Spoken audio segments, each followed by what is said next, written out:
12 વર્ષથી મારી માને ભાન નહોતી કે મારા લગ્ન થયા છે એમ.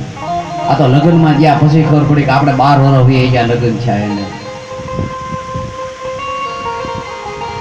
9 દીકરીઓના લગ્ન કરી કરદમ ઋષિ તપ કરવા ચાલ્યા ગયા.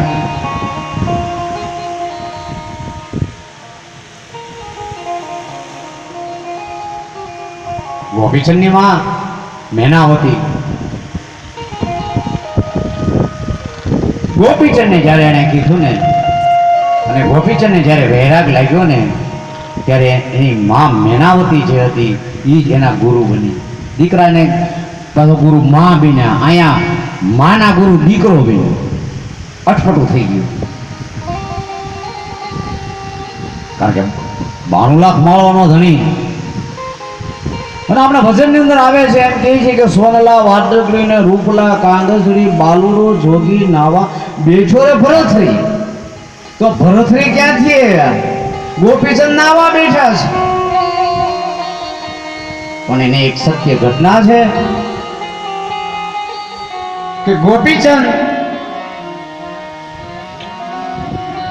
જે રાજા છે અને ભરતરી જે હતો એને જીભનો માનેલો ભાઈ હતો, પણ આના મામા થાય.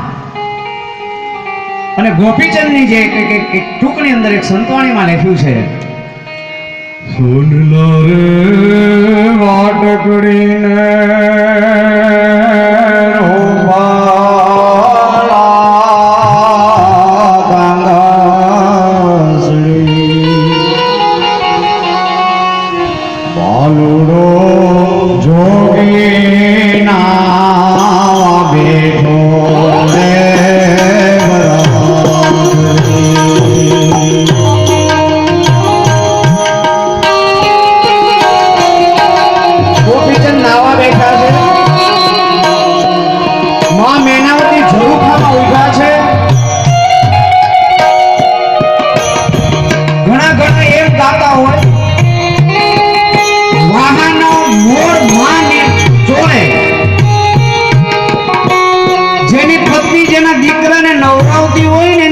હાજર ન હોય ત્યાં પણ વાહનના મોડ નિહાળે.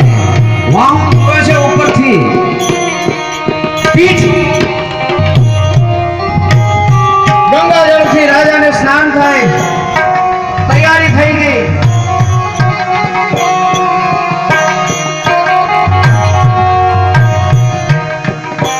માં મેનાવતીને વિચાર આવ્યો